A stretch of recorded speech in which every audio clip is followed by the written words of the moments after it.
Hello, my dear of class 8. Today, आपका लेशन NCERT CBSE board subject English class 8 textbook name is Honeydew. Lesson name is this is Zoddy's fawn. This is Zoddy's fawn and writer name is Marjorie Kinnan Rawlings. ये है Marjorie Kinnan Rawlings. ठीक है. इसमें जो fawn है तो fawn के बारे में समझ लीजिए. डियर एक होता है. डियर डियर माने हिरण होते हैं. तो उसमें जो फीमेल डियर होती है उसको डो कहते हैं और जो हिरण के बच्चे होते हैं उसको हम लोग फॉन कहते हैं. और स्टैग माने होता है मेल डियर. स्टैग, बक, हार्ट ये सब मेल डियर कहे जाते हैं जिनकी बड़ी बड़ी सींगें होती हैं. और ये बिग वाइल्ड एनिमल है जो घास फूस खा करके जीते हैं. और फेवरेट डिश है भाई लायन का, टाइगर का, डियर. ठीक है. तो इसमें हिरन के बच्चे की कहानी है. ठीक है. तो हमको यही समझना है कि यह जो जोड़ी है ना ये मेन कैरेक्टर है और वही एक हिरन के बच्चे को बचाता है क्योंकि उसकी माँ को मार करके जोड़ी के पिता उनको एक रैटल स्नेक काट लेता है, अपना जहर निकालते हैं. और ये बच्चा बहुत काइंड है, बहुत ही काइंड है और उस काइंडनेस की वजह से उस बच्चे को लाकर अपने घर में पालता है. इसीलिए लेसन का नाम है दिस इज जॉडीज फॉल. तो लेट अस सी. काइंडनेस की बात है इसमें, अच्छे बनने की बात है. दुनिया में अच्छे लोगों की कमी है, इसीलिए ऐसे लेसन पढ़ना चाहिए माय डियर स्टूडेंट्स कि जहां आप अच्छे बने. Often, instead of rushing to the doctor to treat a small cut or burn, we find quick and effective cures using things available at home. Can you think of some such home remedies for a cut on your knee, a burn on your arm, a bee sting? कह रहे हैं कि कभी कभार होता है हम doctor के जाने के बाद पहले घरेलू उपाय करते हैं, घरेलू नुस्खे, होम रेमेडीज. जैसे कहीं पर छोटा मोटा कट लग गया, चोट लग गई, घाव हो गया थोड़ा सा, या कहीं पर आप जल गए या आपको किसी मक्खी ने काट लिया, जैसे मधुमक्खी है या कोई खतरनाक होती है तो वो सब काट लेती है. तो आप लोग होम रेमेडीज हम लोग अडॉप्ट करते हैं. तो कह रहा है यहाँ आप कुछ ऐसा कर सकते हैं क्या, इनके रेमेडीज बता सकते हैं. In this story, Jodi's father has been bitten by a rattlesnake. He quickly kills a doe and uses its heart and liver to draw out the poison. Jodi wonders what will happen to the little fawn left without a mother. यहाँ पर जोडी के father को rattle snake ने काट लिया और तुरंत वो डो को मार देते हैं, यानी हिरणी को मार देते हैं. उसके लीवर और हार्ट से माने अपने जहर को निकालते हैं जो उनके वेनम फैला हुआ है. फिर जोडी सोचता है कि उस बच्चे का क्या हुआ होगा जो उस हिरणी के साथ था. और यही कहानी है, 3 पार्ट्स में है. तो देखते हैं इसको जल्दी से. Jody allowed his thoughts to drip back to the fawn. He could not keep it out of his mind. He had held it in his dreams in his arms. He slipped from the table and went to his father's bedside. Penny lay at rest. His eyes were open and clear, but the pupils were still dark and dilated. जोडी जो है उसी के बारे में सोचता रहा. रात दिन उसको नींद तक नहीं आई. वो अपने पापा के पास जाता है, अपने पा के पास जाता है और उससे बात करता है. उसके पापा आराम से लेटे हुए हैं और हालांकि अब उनकी आंख की पुतलियां बता रही कि उनको आराम है. Jodie said how are you feeling pa. Just fine son. Old death has gone thieving elsewhere, but wasn't it a close save? I agree. कह रहे हैं कि शायद मौत मुझसे दूर चली गई है लेकिन बहुत मरते मरते, क्लोज सेव माने होता है किसी तरह से मैं बचा हूं. I agree. और कहता है हाँ मैं आपसे सहमत हूँ. Penny said I am proud of you boy the way you kept your head and did what was needed.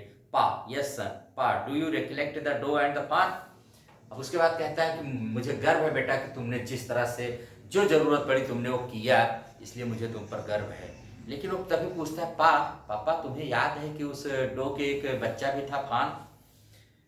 I can forget them. I can never forget them. The poor doe saved me, that's certain. Pa the fawn Maybe out there yet. It might be hungry and very scared. I suppose so, Pa. I suppose so. कहता है कि वो बच्चा भटक रहा होगा, भूख से पीड़ित होगा, बहुत डरा हुआ होगा। पा कहता हाँ सही कह रहे हो। I am big boy now and I don't need to drink milk. Why don't I go and see if I can find the fawn and bring it here and raise it? Penny lay quiet staring at the ceiling. जोडी कहता है पापा क्यों ना, मैं तो बड़ा हो गया, मुझे मिल्क की जरूरत है, मैं उस बच्चे को लाऊं और अपने घर में पालन करूं उसका।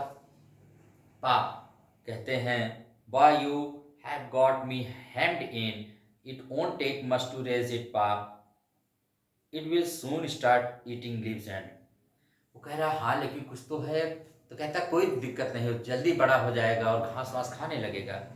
You are smarter than boys of your age. We took its mother and it wasn't to blame. Surely it seems ungrateful to leave it to starve. Son, I can't say no to you. I never thought I would live to see another day. ठीक है, कहता है कि हाँ मैं तो नहीं चाहता कोई दुखी रहे, फिर भी अपनी मम्मी से पूछ लो। और हाँ तुम अपने एज के बच्चों से बहुत आगे हो।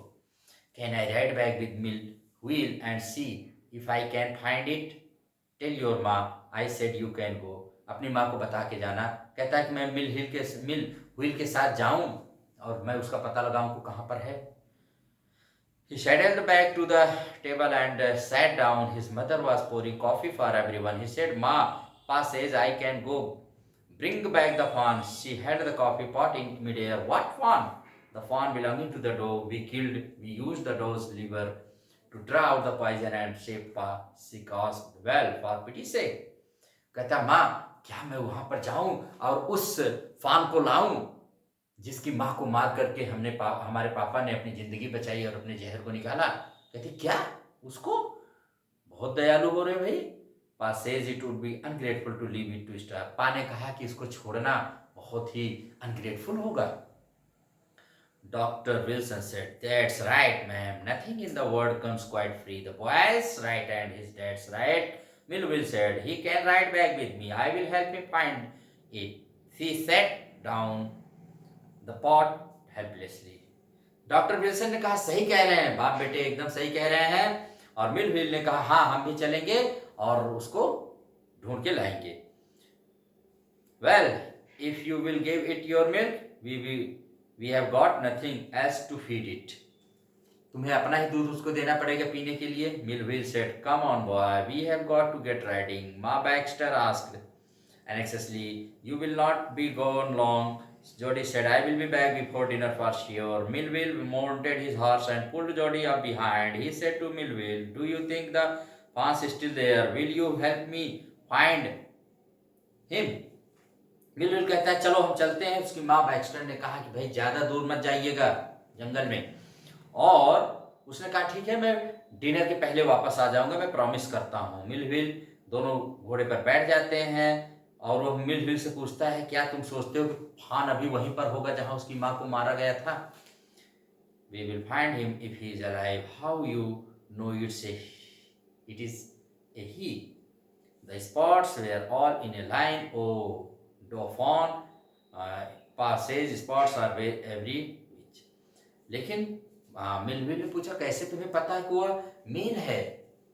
ही इज ए ही। तो कहता है कि उस पर चित्तीदार धारियां थी, माने स्पॉट्स थे, और पिताजी कहते हैं स्पॉट्स होते हैं। अब इसमें कॉम्प्रिहेंशन चेक है। What had happened to Jody's father? Jody's father को क्या हुआ था? Jody's father had been bitten by a rattlesnake. How did the doe save Penny's life? कैसे डो ने पैनी की लाइफ को बचाया था? Jody's father killed the doe और she deer. He used her heart and liver to draw out the snake's poison. In this way, the doe saved Penny's life. इस तरह से उसने पेनी की लाइफ बचाया था। Oh, why does Jody want to bring the fawn home? क्यों लाना चाहता था? तो भाई Jody's father had killed the doe. Without the mother, the deer, the fawn was likely to starve to death in the forest. So Jody wanted to bring the young fawn home. How does Jody know that the fawn is a male? कैसे पता चला जोडी को कि फान mail है?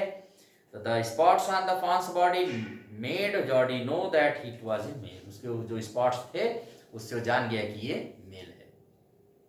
Jody gave himself over to thoughts of fun. They passed the abandoned clearing. His set cut to the north. Millville, it was up there that Pa got bitten by the snake and killed the doe, and I saw the fawn. कह रहे यही वो जगह जहाँ पर snake ने काटा था, जहाँ उन्होंने डो को मारा था, मैंने यही फान को देखा था. Suddenly Jody was unwilling to have Millville with him.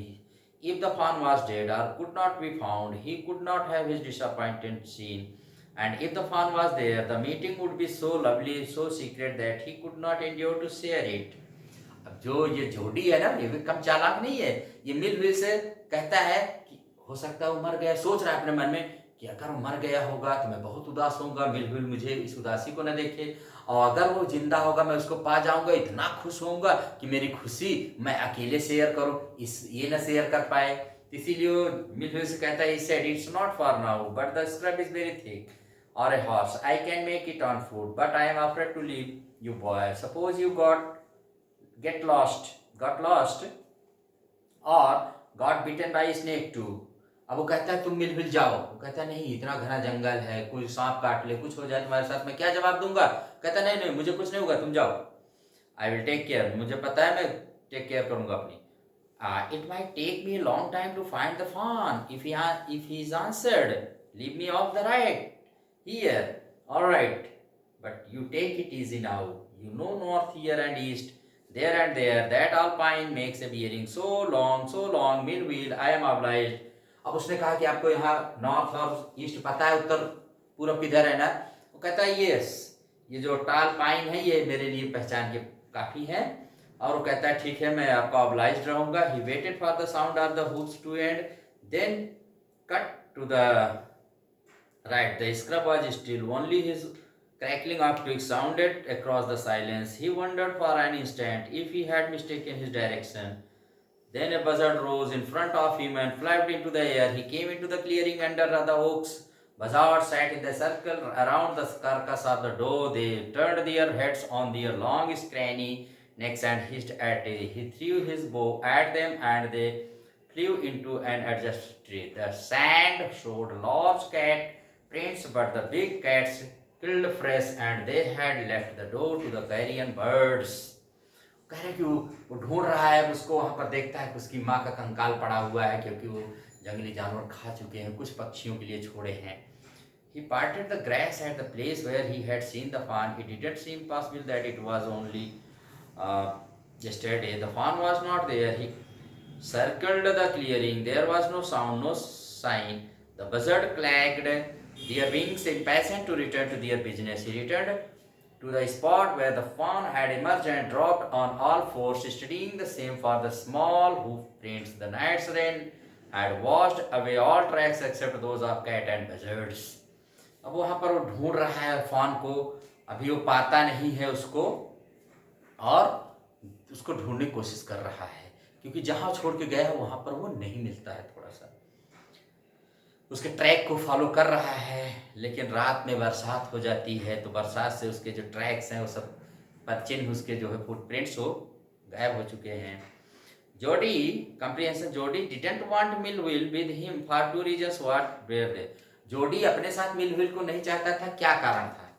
दो कारण बताइए. देखिए, Jody didn't want Millwheel to join him in the search for the fawn. The reason was that he was not sure about the fawn's safety. He didn't want Millville to see his disappointment. ठीक है. और दूसरा, पहला तो ये था कि वो चाहता नहीं था कि उसको डिसअपॉइंटमेंट में देखे.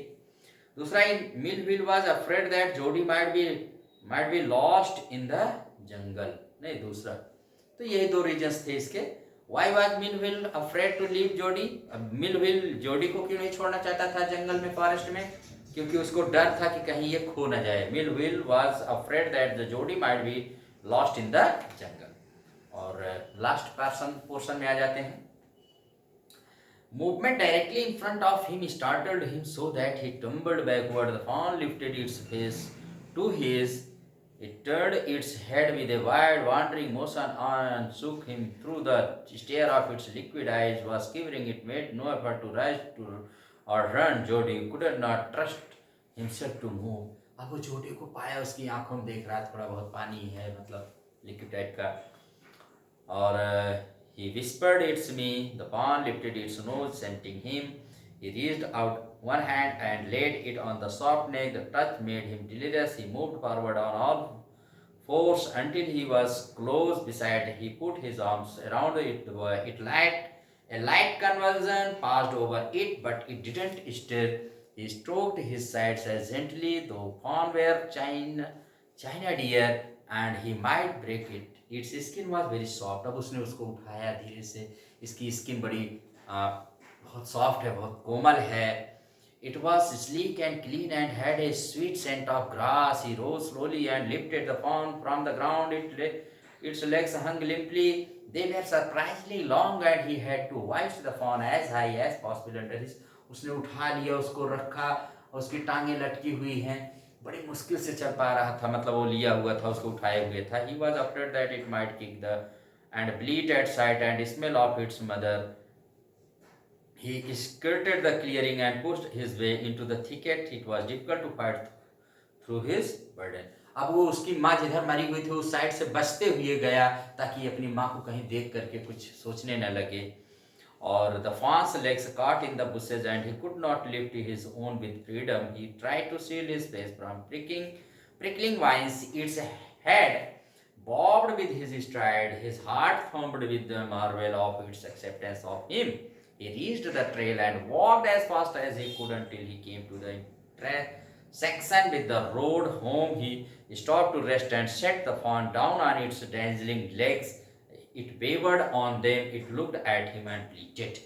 Bleated माने होता जैसे वो बोलते नहीं, हिरन उरन जैसे बोलने, उनकी आवाज़ जो होती है तो उसको ब्लीटिंग कहते हैं. अब वो किसी तरह से झाड़ियों से बड़ी मुश्किल से लेके उसको रोड तक आया, रख दिया, उसको आराम करने लगा, थक गया वो. He said enchanted, "I will carry you after I get my breath." ठीक है, जो मैंने कह रहा ब्लीट मत करो, रो मत, चिल्लाओ मत, मैं तुम्हें ले चलूंगा भाई, थोड़ा दम ले लूं. He remembered his father saying that a fawn would follow if it first been carried.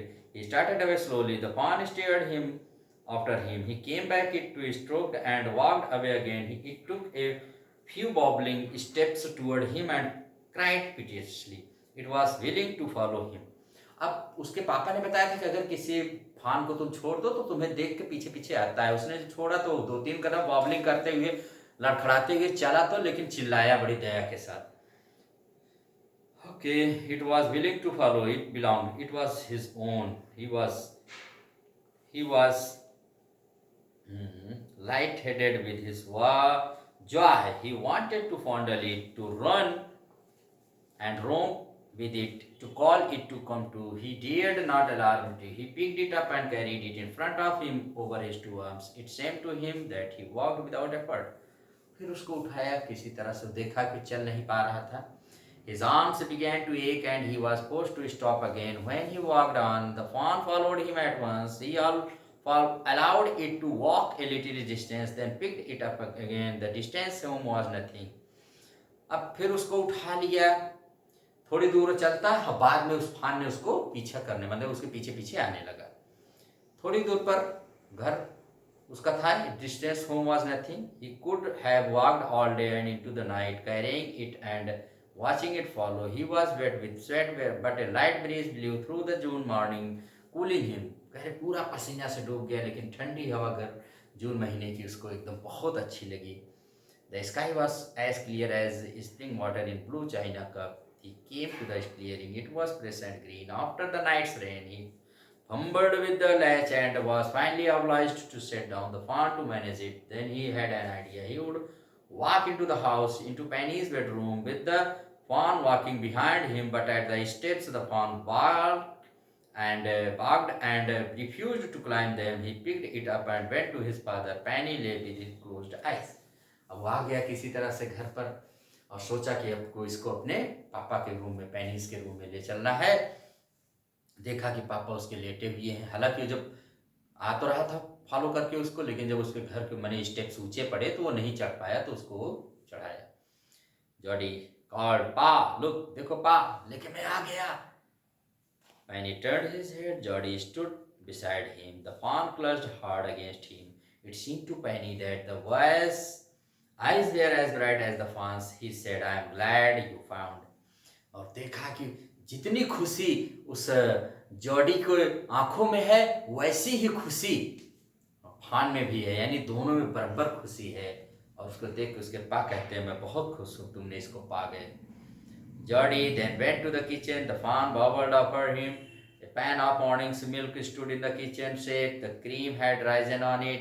He skimmed the cream into a jug. He poured milk into a small gourd. He held it out to the fawn. It butted it suddenly, smelling the milk. He saved it precariously from spilling over the floor. It could make nothing of the milk in the gourd. अब वो उसको God बने से उसमें रखा, उसको पीने के लिए दूध लाया जो रखा हुआ था, उसकी क्रीम को हटा करके he dipped his fingers in the milk and thrust them into the fawn's soft wet mouth. It sucked greedily. अब उसने पहले अंगुली उसको डुबोया उसमें दूध में, उसके मुंह में ले गया और तुरंत चाट लिया। आह क्या टेस्ट है, वाह इसका टेस्ट तो एकदम अमूल जैसा है यार, कैसे। अब फिर पिलाओ, just joking. And it sucked greedily. When he withdrew him, it bleated frantically and butted him. He dipped his fingers again, and as the fawn sucked, he lowered them slowly into the milk. फिर उसने अंगुली, अब जब उसने अंगुली हटा लिया तो लगा चिल्लाने, कहाँ है, लाओ जल्दी से। फिर उसने अंगुली डुबो के उसको दिया, तुरंत सक कर लिया उसको। The fawn blew on, sucked and snorted. It stamped its small hoofs impatiently as long as he held his fingers below the level of the milk. The fawn was content. अब धीरे धीरे वो मिल्क के उसको मैंने उस God की तरफ कटोरा नुमा जो था उसके तरफ ले गया कि ये है भैया मिल्क पियो। पीने लगा, उसको स्नॉर्टेड आ गया, जैसे होता है ना छींकू टाइप में नाक में चला जाता है। It closed its eyes dreamily. It was ecstasy to feel its tongue against his hand. Its small tail flicked back and forth. The last of the milk vanished in a swirl of foam and gurgling. और उसने पूरा दूध एकदम finish कर दिया। और यहीं पर लेसन भी फिनिश हो गया। दूध फिनिश, लेसन फिनिश। तो इस तरह से माय डियर स्टूडेंट्स इसमें हमने देखा कि कैसे जोडी ने उस अपने एक एहसान को, उस ग्रेटिट्यूड को, उस ऑब्लिगेशन को पूरा किया, उस दूध के कर्ज को निभाया। उसकी माँ ने उसके पापा की लाइफ को बचाया, तो जोडी ने भी बदले में उसके बच्चे की जान को बचाया। क्या मैसेज है। हालांकि इसका एक मैसेज ये भी है कि we should never kill any animal for our sake. हमें जानवरों को इसलिए नहीं मारना चाहिए कि हम उनसे अपना इलाज करते हैं। ये बात यहाँ पर है। चलिए इसके क्वेश्चन आंसर देख लेते हैं। How did Jody bring the fawn back home. कैसे लाया था भाई, तो कैसे लाया था भाई, तो Jody picked up the fawn into his arms and proceeded to home. After some distance he kept the fawn down and took rest. Later on the fawn followed him, thus he brought the fawn back home. पहले उसको उठाया, फिर उसको रखा, फिर उसने follow किया, follow करके उसके साथ वो घर पर आई है। Jody was filled with emotion after he found the fawn. Can you find at least 3 words or phrases which show how he felt? क्या आप बता सकते हैं जोडी को देखने के बाद उसको कैसा लगा था, फान को देखने के बाद जोडी को कैसा लगा। तो देखिए, the fawn shook him through the with the stare of its liquid eye. The touch of the fawn made him delirious, as though the fawn were a china deer. The fawn were a china deer. ये 3 feeling हो गई। और उसके बाद है question 3, how did the deer drink milk from the gourd. Gourd से कैसे पिया था भाई, गॉड से। The Jody dipped his fingers in the milk, then he left it, the fawn sucked his fingers. He did so several times. Finally the fawn drank of all the milk from the gourd. सारा का सारा दूध P गया जब उसने दिखा दिया भैया कि यहीं से अंगुली डुबो के तुमको दूध मैं पिला रहा हूँ। और लास्ट क्वेश्चन इसमें है, why didn't the fawn follow Jody up the steps as he had thought it would. The fawn did not how to raise its feet to climb. अब वहाँ पर देख रहे हैं उसके स्टेप्स पर, उसको नहीं पता था कैसे पैर उठा के चढ़ा जाता है इस पर। वर्किंग में टेक्स्ट में देख लीजिए, why did Penny Baxter allow Jody to go find and the fawn and raise it. क्यों पेनी बैक्स्टर ने अलाउ किया भाई, तो देख लेते हैं। Penny Baxter was convinced by Jodie's argument that it would be ungrateful if they left the fawn in the forest to starve. He realized that Jodie is right. उसने कहा था कि आप जिस बच्चे की माँ ने आपकी जिंदगी बचाया है, क्या उसके बच्चे को भूखा तड़पता जंगल में छोड़ना अच्छा होगा? कितना बड़ा अनग्रेटफुल होगा। तो तुरंत उसके पिताजी समझ गए, यस माय डियर, तुम सही कह रहे हो। और सेकंड है, what did doctor Wilson mean when he said nothing in the world ever comes quite free? इसका क्या मतलब है डॉक्टर विल्सन ने जब कहा कि दुनिया में कुछ भी फ्री से नहीं मिलता है? राइट है बेटा, कुछ भी फ्री नहीं मिलता।